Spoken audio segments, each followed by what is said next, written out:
As you can see,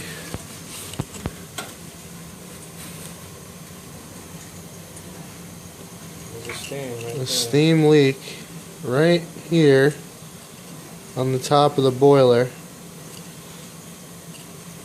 which is resulting in corrosion.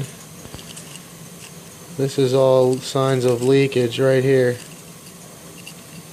which this thing is actively leaking. We also have it dripping down